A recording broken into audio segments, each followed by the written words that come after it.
Why did Paul write to the Corinthians? In this series, we're taking a closer look at the life and works of one of the most influential people in history. And in this episode, we're looking at the story behind his second letter to the Corinthians. What was going on there, and why did Paul need to write to them? Stay tuned to find out. What I want to do with this video is just to give you a brief introduction to the second letter to the Corinthians. I want to look at the background context and really just answer the question of why Paul had to write to them in the first place. And so hopefully give you a starting point, just something of a basis on which you can then go and read the letter for yourself.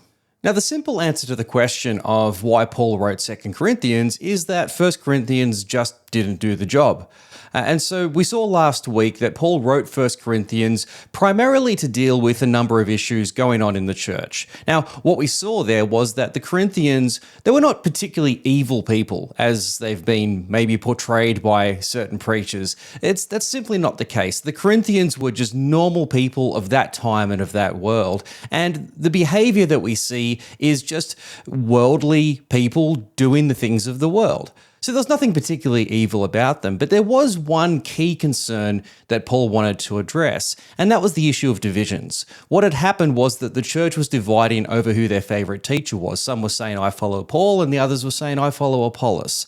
And so Paul needs to write to address that. But what we actually find out as we read the end of 1 Corinthians is that when the Corinthians had asked Paul to help with some of the issues, the question was put to Paul, when is Apollos coming back?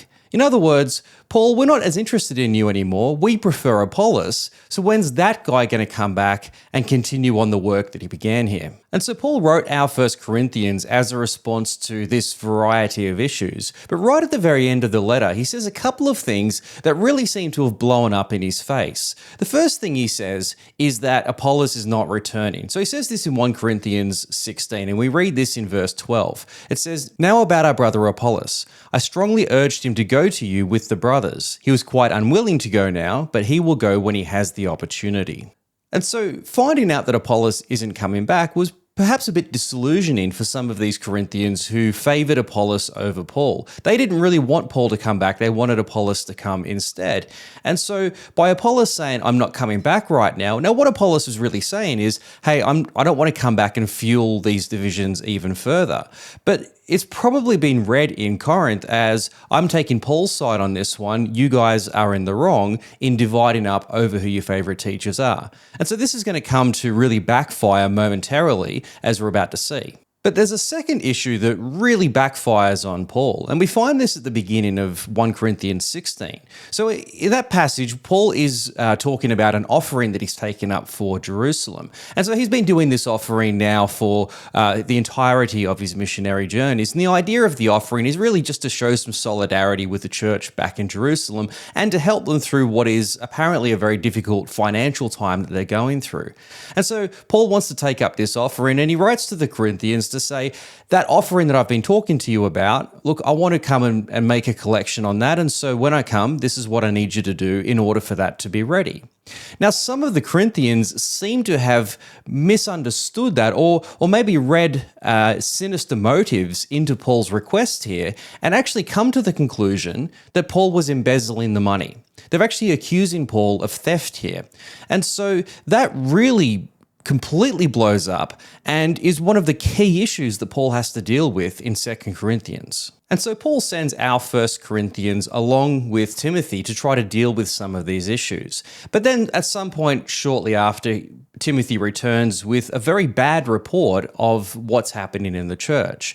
On the one hand, this accusation of embezzlement has erupted. So they've received the letter and they've heard Paul's instructions for this offering to Jerusalem and have assumed that actually Paul is going to pocket the money for himself. He's a fraud. He's a sham. He's not really a real apostle. He's somebody who's just trying to steal from us. And so this is a serious accusation that Paul is going to have to deal with.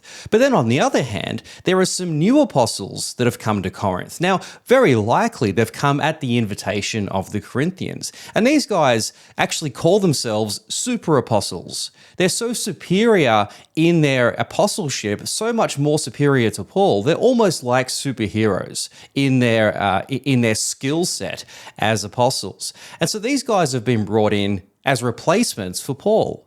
Now, you can only imagine that these guys would have been fueling this fire of division. They would have been amplifying the negativity and the hostility that some of these Corinthians are feeling towards Paul. And so Paul knows that he has to go and deal with this, but a letter won't do the job. He needs to go and visit the city in person and deal with this himself. And so in response, Paul makes what he later on calls a painful visit to Corinth. He goes over there with the intention of trying to resolve these issues in person, but what actually seems to have happened is that Paul gets put on trial.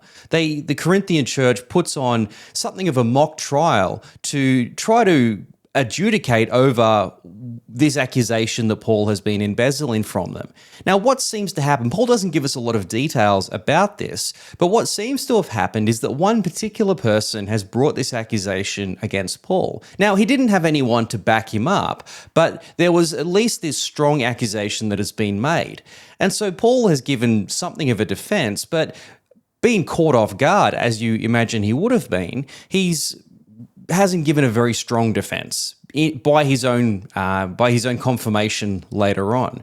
And so realizing that this situation is only going to get worse, Paul decides to leave and he says, I'm going to come back to you later on and we can deal with this with cooler heads. We can just let the situation calm down a little bit and then I'll return and we can deal with this at a later stage. And so Paul returns to Ephesus, which is where he's been staying during this time.